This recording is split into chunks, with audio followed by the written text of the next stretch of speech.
What's up, everybody? I haven't been feeling too great lately. Possible minor symptoms of potential influenza. But, I'm gonna get all caught up with you guys. I'm gonna make sure I report on every little thing. Get all caught up before the weekend. Doing overtime. Anyway, let's get started. Welcome to the Unglobalist. Friday, February 22nd, and this is the news in 2019.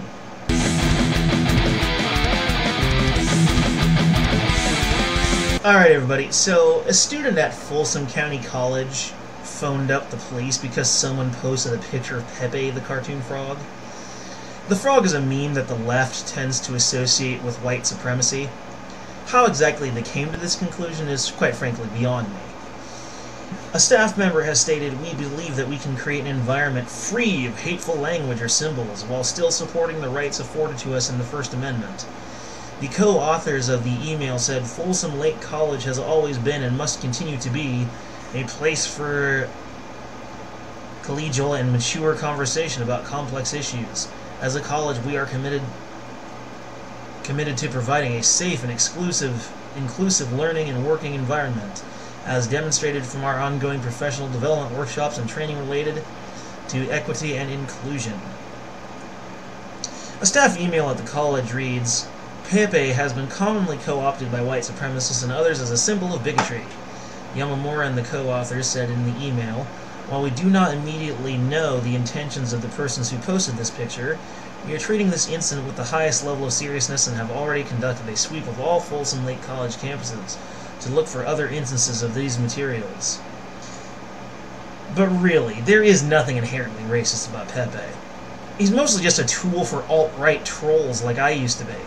In fact, in May 2016, Twitter trolls tricked a journalist for the Daily Beast into writing a piece claiming that individuals had met up for drinks and plotted morphing the over-decade-old meme into a symbol for white nationalism, according to the Daily Caller. And even so, what would be so horrible about that? What is it about white nationalism that makes people think it's so horribly racist? Oh, it's okay for other people to have nations that favor a particular ethnic group, but not white people. No. When white people do that, oh, that's racist. That's racism in the name of anti-racism. But bottom line is, this is ridiculous, alright? Such panic over a perfectly harmless little photo that is literally hurting no one. That is absolutely pathetic. Oh no! A picture that has connotations we don't like. Ah! I mean, come on, people. I mean, really. Did the picture stab you? Did the picture shout a nasty name at you? Did the picture touch you in a place that it should not have? I mean, come on now. This is just ridiculous. Grow the fuck up.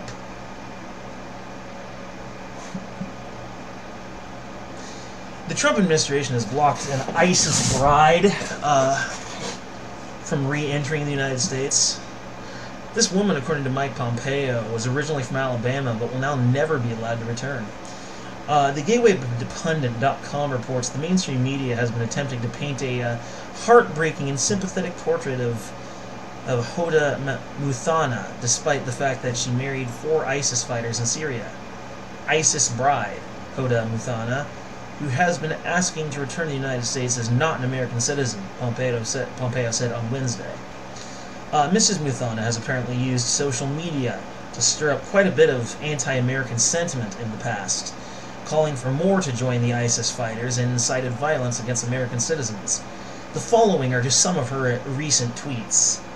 "So many Aussies and Brits here, but where are the Americans? Wake up, you cowards."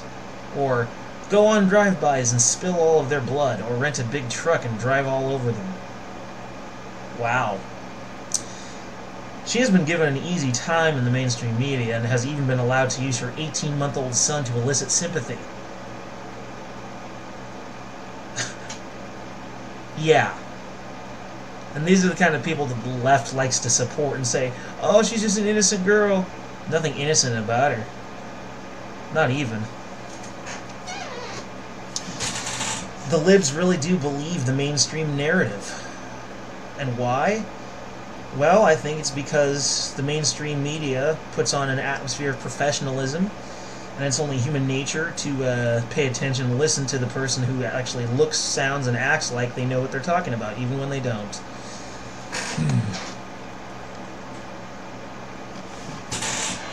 Nanci Naughty Girl Pelosi recently told globalists in Brussels that she has equal power to Trump. But does she really? Let's find out. Gotta poke a little fun at Varg there. Pardon me. Pelosi and a group of lawmakers made a recent trip to Brussels, claiming they had power over POTUS. After the heated government shutdown, she has stated, "We are not a parliamentary government, even though we're parliamentarians," Pelosi told reporters at a news conference. "We have Article 1, the legislative branch, the first branch of government co-equal to the other branches, and we have asserted ourselves in that way." Newsweek.com reports Democratic Representative Gary Connolly, who was part of Pelosi's delegation during the visit on Monday and Tuesday, elaborated on Pelosi's remarks on the power of Congress. "Is this a reassurance tour? I think it's a reminder tour that the United States government is not just one branch," Connolly said. And as the Speaker said, Article 1, the first article in the Constitution of the United States, deals with the powers of the legislative branch, not the executive branch.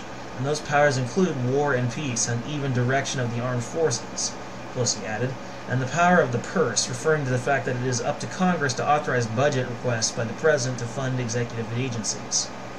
I find it cute how someone like her can invoke the Constitution when she clearly just doesn't understand it. But Trump was forced to end the government shutdown for considerations toward federal employees. Pelosi apparently sees this as some sort of victory, as he had not gained his wall funding from the altercation. She recently tweeted, "Clearest sign that @real Donald Trump's #fake Trump emergency is not legitimate.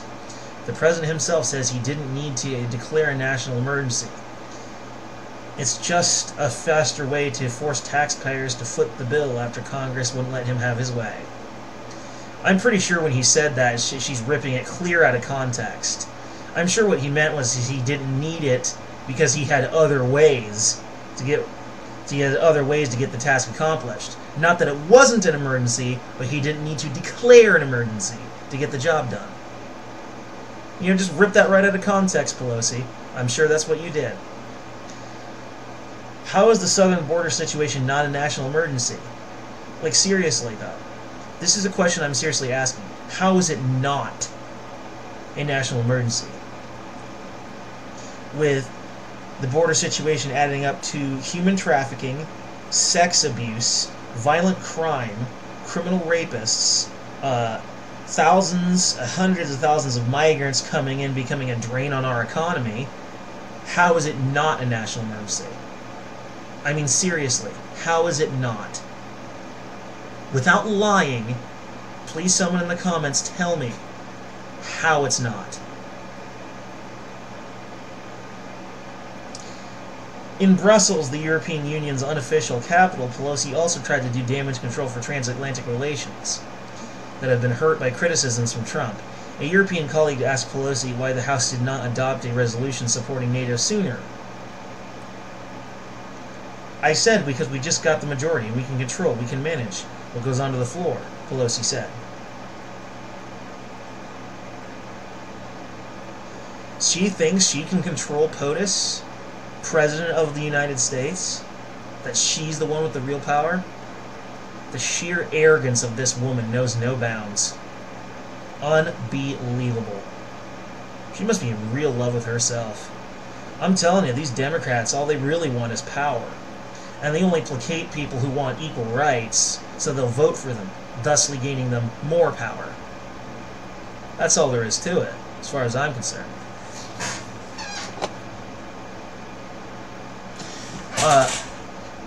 25 MS-13 gang members found in the latest migrant caravan. Initially, only 10 members were spotted as the migrant caravan arrived in Piedras Negras, Mexico, 2 weeks ago. FoxNews.com reports, but after warehouse scuffles with police last week, officials discovered and deported 15 additional MS-13 agitators. INM Media Deputy Director Aline Juarez told Fox News In addition to the gang members, a total of 70 Central American migrants have been deported to their home countries, while about 1,500 have been granted humanitarian visas to move freely within Mexico. A Mexico news outlet, Notimex, reported that deportations took place at an asylum shelter in Piedras Negras, a town not far from the U.S. border. The shelter has been shut down, but it had been holding hundreds of South American migrants.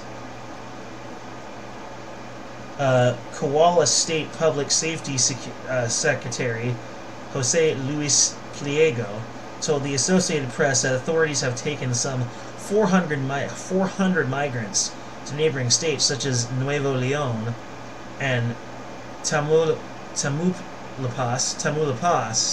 to be incorporated into the workforce, while others may seek other options to try to cross into the United States. Some migrants still at the shelter said they were not being allowed to come and go despite holding the permits, and they hope to leave as soon as possible for fear of possible deportation. "I don't feel safe here," Donaldo, a Honduran migrant who declined to give his last name, told the AP. The migrants went on to apply for asylum, and only about a dozen per day have been permitted. Last month, Border Patrol sources told Fox News that authorities arrested more than 100 people believed to be El Salvadoran gang members in the Rio Grande Valley Border Patrol sector in Texas. The notorious MS-13 gang that originated in Los Angeles prisons before infiltrating the rest of the U.S. is mainly comprised of El Salvadorans.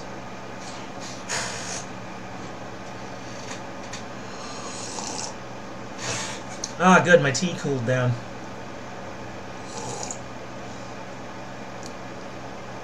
And here's a bit of fun, entertaining news. A petition exists, and it's really no joke. People are petitioning the government to sell Montana to Canada. The petition can be found at change.org. I won't be signing it. I can't help but feel as though this could still be a ridiculous prank of some kind. Either that or that's just my suspicious nature getting the better of me again. But several people claiming to be from Montana have displayed a sure why not sort of attitude. The price tag on Montana is set at $1 trillion, which is roughly the amount that the U.S. national debt grows at. This has been proposed as a short-term solution. While Montana is the fourth largest state in the area, it is only 44th most populated state in the United States, with a total population of 1.6 million. Estimates for Montana economic productions are around 45 billion. At least one dude was into it, saying, "It's the only way I can go join Canada without physically moving." Yeah, I agree. You want to get away from the liberal Democrats running the show, right?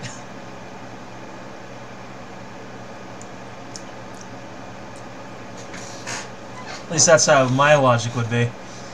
Obviously, he means the other thing. Anyway, European news. Emanuel Macron plans to include anti-Zionism under the definition of anti-Semitism. Oh boy.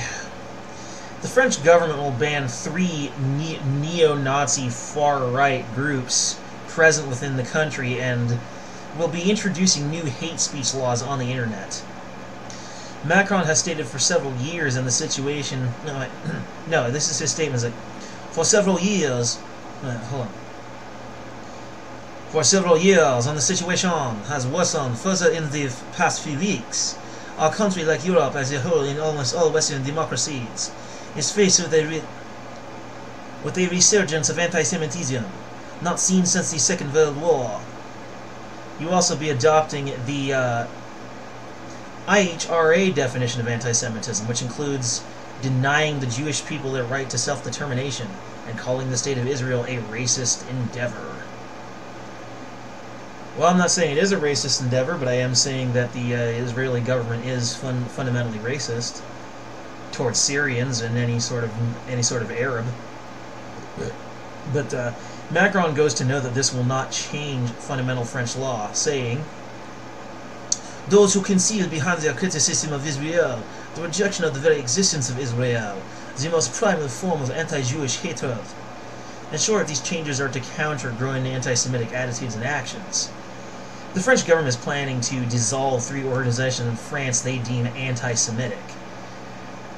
Bastion Social, Blood and Honor Hexagon, and Combat 18, only one of which has ever voiced a truly anti-Semitic position.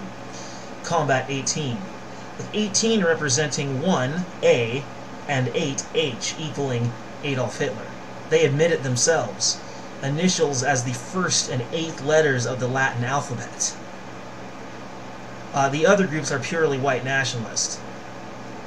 White nationalism often being slapped with the all-too arbitrary label of racist. Combat 18 is classic anti-Semitic, true anti-Semitic, murdering migrants and sometimes even their own members. I mean, these guys are literally sickening. However, Bastion Social has the flavor of an old-school social justice group like the Salvation Army, performing such activities as saving buildings from demolition that should be historical monuments, as well as providing humanitarian aid. Wow, so Nazi, so anti-Semitic. Humanitarian aid. Blood and Honor Hexagon is simply a neo-pagan white ethno-nationalist group. You know, so expect the French government to go after them particularly hard, since the French government is globalistic. And globalists don't like nationalists. Ethno-nationalists, least of all.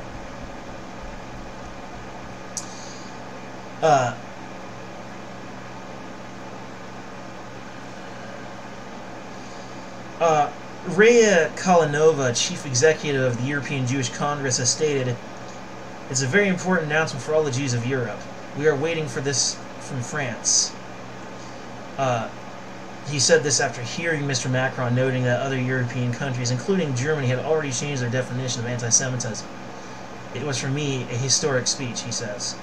This comes after the Yellow Vests, or at least some of their members, expressed anti-Semitic sentiments. I ask myself, what do these three groups have to do with the Yellow Vests? The answer being obvious. Nothing. Nothing whatsoever. This is further evidence that Macron and other similar politicians do not understand the common everyday people in any sense. You don't even understand the own people you're supposed to be leading. Pathetic.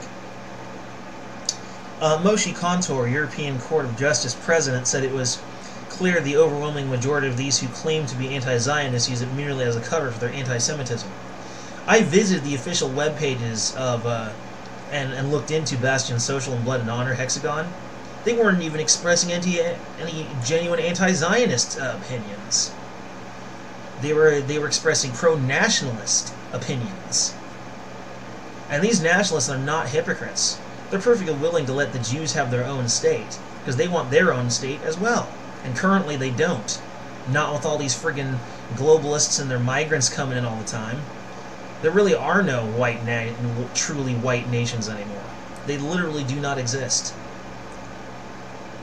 And they have the right to have one if they want it. Well, there's always Denmark, I suppose. And again, none of these groups have expressed any real anti-Semitism except for Combat 18 and some Yellow Vests. Anti-Zionism is a far cry from anti-Semitism. You should never be arrested for or criminalized for an opinion. Plain and simple. Speaking of which, recently in Warsaw, Poland, a statue commemorating a priest was pulled down and ruined.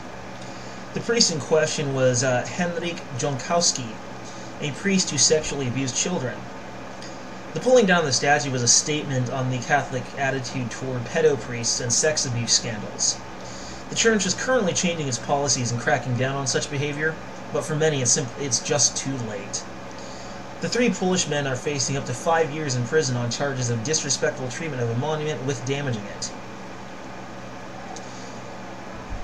I believe the statement was quite powerful. The pedo-priests need to be punished, and the Catholic Church is simply not doing enough.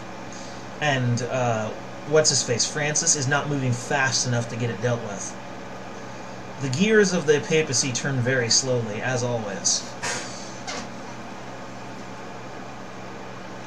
Slovaks protest the death of a journalist 1 year later. Thousands of Slovaks have gathered to mark the 1-year anniversary of the murder of an investigative journalist and his fiancée. The Slovaks feel that their government has not done enough concerning the sleazy stories he wrote. Although that's not the focus of this particular report. A group of students and NGOs who said in a statement that they demanded a proper investigation of the murders and a trustworthy government. we want to move forward, we have to know the names of those who ordered this monstrous murder. This crowd is somewhat smaller than the one who ousted Robert Fico after a decade in power. However, no snap elections have taken place. The three political parties that run the country are still in charge, and Fico remains chairman of the ruling SMER party and is seen as driving policy behind the scenes, often launching attacks against the media. "You are the biggest criminals you have caused this country the biggest damage," Fico told journalists days before the anniversary. Journalist Jan Kuciak, 27, was shot along with his fiancée in what prosecutors say was a contract killing. The lost article he worked on looking at Italian businessmen in Slovakia with suspected mafia links. He reported one of the businessmen, who has since been extradited to Italy on drug smuggling charges, had business connections with two Slovaks who later worked in Fico's office. Fico has denied any wrongdoing and has also blamed the Hungarian-born billionaire and philanthropist George Soros for his fall. Police arrested 4 people in September, among them a woman identified as AZ, who had ordered the journalist's murder. She was never a subject of any Kuciak's reporting, but Slovak media have reported that she had business ties to the politically connected businessman Marian Kochner, currently held in custody on charges of forgery. More than 400 journalists have signed an open letter pledging to finish Kuciak's work and demanding government transparency. "We learned there are people in the police, prosecutor offices, and government who do not want to protect journalists, instead protecting those who are the subjects of our stories."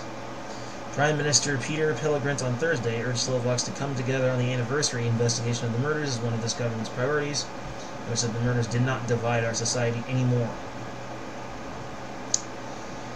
Yeah. Slovakia is a messed up place. It really is. The murdering of journalists, covering up of information, censoring media. They make the mainstream media here in America look absolutely adorable in comparison. I mean, really. But anyway, in Middle Eastern news, an operation to destroy one of the last vestiges of ISIS has gone awry. You see, the plan was to move some of the civilians from ISIS enclave to eastern Syria, but ended in failure. The U.S.-supported Syrian forces have driven ISIS down the Euphrates toward the Iraqi border and has surrounded them at Baghouz, but they won't make their final move until all civilians have been rescued. The SDF had expected to pull the last civilians from Baghouz on Thursday, but trucks sent in left empty. They said, "We can't get into details, but today no civilians come out." This was a statement by a SDF official, Mustafa Bali. Baghouz is the final fortified location that ISIS has remaining. The U.S.-led coalition fighting ISIS is still trying to confirm whether or not airstrikes killed a French jihadist, Fabien Klein, who sent the message claiming responsibility for the 2015 Paris attacks. Excuse me.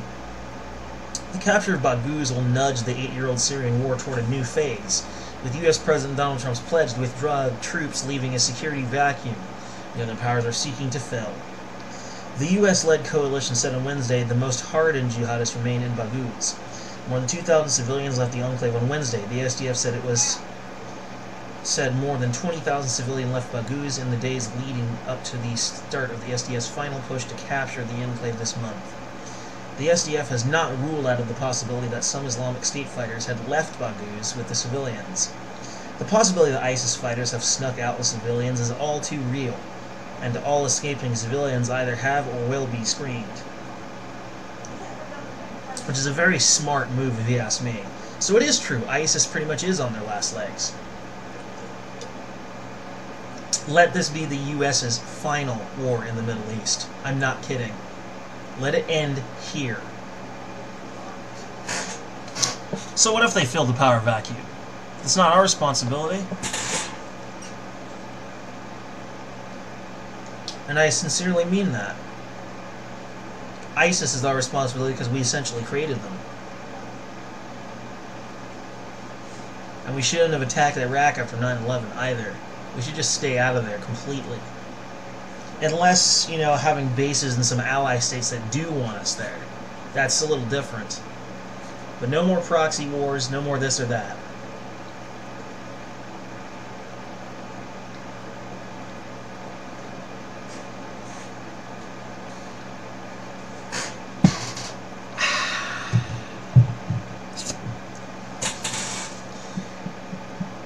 China's Muslim tracker company has been tracking 2.5 million people in Xinjiang. This is in Asian news, by the way. Police checkpoints and other security measures to crack down on Islam in China are currently being used. The Xinjiang security measures have collected photos, names, IDs, and locations of Muslim individuals throughout the province. This information comes as the Chinese database had poor security and was accessed by non-profit internet security organization GDI Foundation, who discovered the vulnerability in the first place. Their job is basically to find vulnerabilities in networks and report it to the owners, and they make a little money off that. Their security company. GDI Foundation co-founder Victor Gevers has said the database was built and operated for only one goal. It's a Muslim tracker, funded by Chinese authorities in the province of Xinjiang to keep track of Uyghur Muslims. Excuse me again. Mr. Gevers was able to see 6.7 million geographical coordinates, and again, 6.7 million geographical coordinates showing the whereabouts of citizens over the last 24 hours. The data was tagged with descriptions such as mosque, hotel, internet cafe, and other places where surveillance cameras were likely to be found. Victor Gevers has gone on to say, it was fully open and anyone without authentication had full administrative rights. You could go in the database and create, read, update, and delete anything, the researcher said. The system was open to the entire world and could have been corrupted by a 12-year-old. Some 54.9% of the people in the database were identified as Han Chinese, the country's ethnic majority, while 28.3% was Uyghur and 8.3% was Kazakh, both Muslim ethnic minority groups. Muslims are arrested and placed in re-education camps that make them eat pork, drink alcohol, and order them to renounce their religion. In short, pretty typical Chinese state agenda against religion. Some analysts think that the Xinjiang monitoring methods could be spread throughout the rest of the country.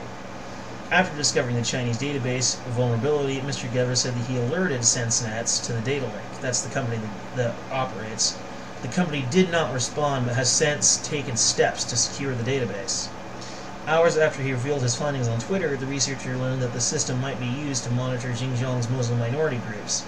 He said that made him very angry. I could have destroyed that database with one command, he added, but I chose not to play judge and executioner because it is not my place to do so. Appealing to a sort of higher morality, perhaps? I don't think I would have made the same decision. I think I would have erased it myself, but that could have actually made things worse for them over there. Because who knows how the Chinese government will choose to respond to such an action. That's the danger of moralizing everywhere you go, unfortunately. You need to be more concerned with consequences than with actions themselves. But anyway, in our final Asian news story today, Japan is concerned with the idea of frictionless trade with England. Frictionless trade, we fully agree with that. Whether that is through a customs union or other means is up to the negotiation, Tsuruoka said on the Brexit talks. But the minimum that Japanese companies would like to pursue is an effective supply chain that goes beyond the borders of the UK and the EU. Britain is heading towards leaving the EU without a deal on March 29th, unless one can be struck between London and Brussels that British MPs can agree to in the remaining weeks. I still believe there will be no deal because no deal is going to be extremely damaging and put many things on halt, the ambassador said. It can and should be avoided, Nissan earlier this month axed plans to make its X-Trail sports utility vehicle in Britain, citing business reasons, but also Brexit uncertainty. Unless you can anticipate what happens next, it's very difficult to make decisions that involve certain risks, said Tsuruoka. He said that since the boom of Japanese investment in Britain began in the early 1980s, Japanese companies had seen the UK as a springboard to export into the EU. 40% of the total Japanese investment into the 28-country bloc comes into Britain, he said. The amount of investment is not being reduced, it is being held back, said Tsuruoka. Existing companies will look into expanding their business, but all of these investments were put on hold because of the uncertainty from Brexit. The challenge is to minimize the adverse effect or perhaps open opportunities for new markets. Japan's fears were confirmed when Britain admitted that the same trade deal could not be maintained after Brexit. The deal removed certain barriers for trade. The British government is looking to create legislation greatly resembling certain EU trade deals in order to keep the agreement with Japan going. Moving on into science and health news. Scientists have found reason to believe that the Earth's atmosphere extends beyond the Moon. Utilizing 20-year-old data, the science team is examining just how far the outer atmosphere extends.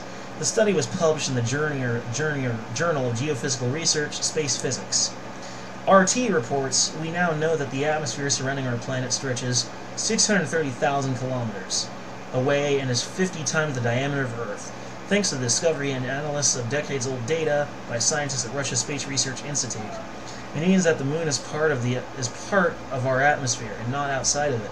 In fact, it's actually located right in the middle of our atmosphere at an average distance of 38,400 kilometers from Earth. The Moon flies through Earth's atmosphere, explained study author physicist Igor Balukin of Russia's Space Research Institute. So it's within Earth's atmosphere. Possibly not, but obviously not within the visible portion of the atmosphere. When you get that far out, you can't see it anymore. That doesn't mean it's not there, of course. But the jaw-dropping data was collected by NASA and European Space Agency's Solar and Heliospheric Observatory, or SOHO, between 1996 and 1998, and have been gathering dust in an archive since then. SOHO unwittingly gathered the groundbreaking information when it was mapping the geocorona, the layer of hydrogen atoms located where the atmosphere merges with outer space. The thin layer glows in far ultraviolet light, which can only be seen from space and is difficult to measure. Because of this, it was until now thought to be about 200,000 kilometers, or 124,000 miles from Earth, as that is the point at which solar radiation pressure would override Earth's gravity. SOHO's SWAN instrument has the ability to measure far ultraviolet emissions for hydrogen atoms, allowing it to make its amazing observation of geocorona. Data archived many years ago can often be exploited for new science. SOHO project scientist Bernard Fleck of the European Space Agency said, "This discovery highlights the value of data collected over 20 years ago and the exceptional performance of SOHO." Really kind of changes the way you think of atmosphere, don't it? Like, we used to think that the sun only extended through the solar system, but in fact solar waves can continue sailing through space for far longer. Some have even suggested that waves from our sun could be reaching as far as Antares. So, yeah, I mean, there really is no such thing as empty space. It literally doesn't exist. Just because you can't see or feel it with your 5 minuscule senses doesn't mean it ain't there, buddy. I would also say the same thing for the idea of a creator, but that's a discussion for another time. Our final story today, and this one, I'll try not to get a little angry or outraged about this, but Italian scientists released dangerous genetically modified mosquitoes. This will really be a breakthrough experiment, says Ruth Mueller, an entomologist who runs the lab. It's a historic moment. NPR reports the goal is to see if the mosquitoes could eventually provide a powerful new weapon to help eradicate malaria in Africa, where most cases occur. It's very exciting, Mueller says. The lab was a well-built, controlled environment to contain these modified bugs. But why were they doing this exactly? Just to eradicate malaria? This seems like an area in which science should never have intruded. But anyway, researchers want the modification to spread, so they engineered mosquitoes with a gene drive. A gene drive is like a selfish gene, Mueller says, because it doesn't follow the normal rules of genetics. Normally, traits are passed on to only half of all offspring. With the gene drive, nearly all the progeny inherit the modification. All the offspring, all the children, mosquito children, have this modification, Mueller says.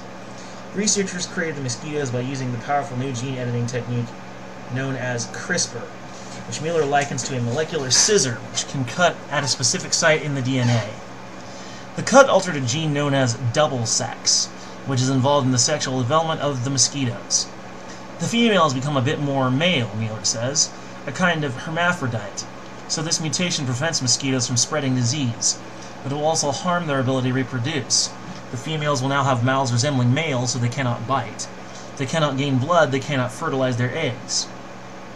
This is pure human selfishness. We're so obsessed with getting rid of disease and protecting ourselves that we're going to literally fuck with the observable checks and balances of nature itself, mess with the entire system. But the idea is that if these modified mosquitoes are eventually shown to be safe and effective, they might someday be released in African villages plagued by malaria. The hope is that they would spread their mutation and eventually sterilize all the females. That would crash or drastically reduce local populations of the main species of mosquito that spreads malaria, known as Anopheles gambiae. Malaria is a huge problem affecting probably 2/3 of the world's population, says Tony Nolan, who helped develop the mosquitoes at Imperial College London. He's now at the Liverpool School of Tropical Medicine. Malaria sickens more than 200 million people, much like how this whole experiment sickens me, each year, and kills more than 400,000, mostly young children. Scientists think gene-drive organisms could help solve many problems, including wiping out other insect-borne diseases such as Zika and dengue. Gene-drive creatures might also save endangered ecosystems by eradicating invasive rodents they could help feed the world by creating more efficient crops. But critics fear that gene-drive organisms could run amok and wreak havoc. If they were ever released into the wild, the insects could inadvertently have a negative effect on crop, for example, by eliminating important pollinators. They fear the insect's population crash could also lead to other mosquitoes coming with other diseases. We can't be taking lightly this extermination technology. We need to, Pearls says, we need to slow down. We need to hit the pause button on gene drives. Some activists in Africa agree. This is a technology where we don't know where it's going to end.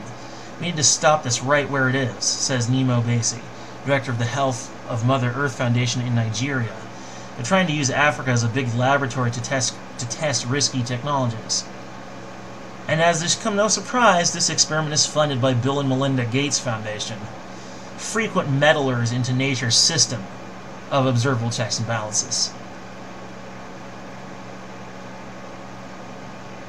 And they pretty much are using Africa as a laboratory experiment. You think these rich-ass people really care? Of course not.